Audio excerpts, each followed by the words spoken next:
question thought of the week is around this land potential grab, if you want to call it that, in the big beautiful bill that'll open up a lot of the federal lands for sale. And I can just see this going a particular way where it's not actually beneficial. It ends up being just who's at the trough at the moment. And these are a lot of our most beautiful vistas and federal lands and parks, and it just got me a little worried.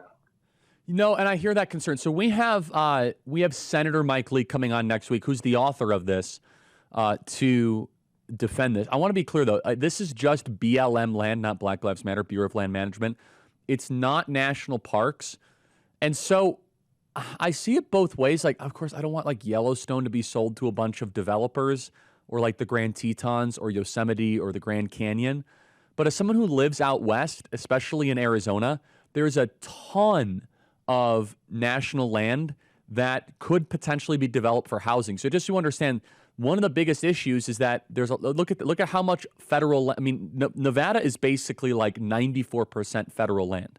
So Mike Lee has said this: we're talking about a minuscule percentage of federal land in or immediately adjacent to existing residential developments, and BLM leases would be off limits for any land sales. And so it is 29% of the land in America is owned by the federal government. Look, that is the federal land map out west.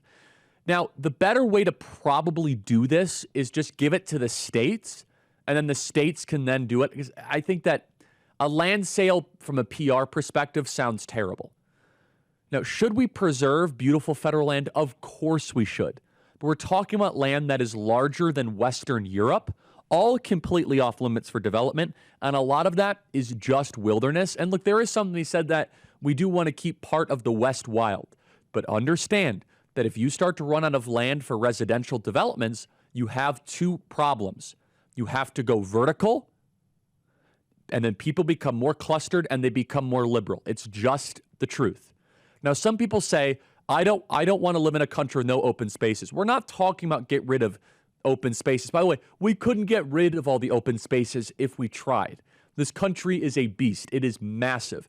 And just so we are clear, Texas has largely privatized almost all of their land. Look at that map. And Texas has a lot of open spaces. And by the way, Texas has their own mini Grand Canyon right near Amarillo, Texas. They have Big Bend National Park. So Texas, I think, is actually a really good example of this. One of the problems is out west, we have incredible issues when it comes to housing, major issues. And so we need more land to be able to develop housing. And if you don't want that, then get used to living in an apartment. If you want a house, sometimes you have to open up more land. This is only for a minuscule percentage of federal land in or immediately adjacent to existing residential developments of BLM leases. And by the way, I'd add one more component. No foreigners can buy this land. Just add one more component there. And so we're not like building in the Tetons. We're building in places in the middle of Nevada. For full shows, live and on demand, it's Salem News Channel.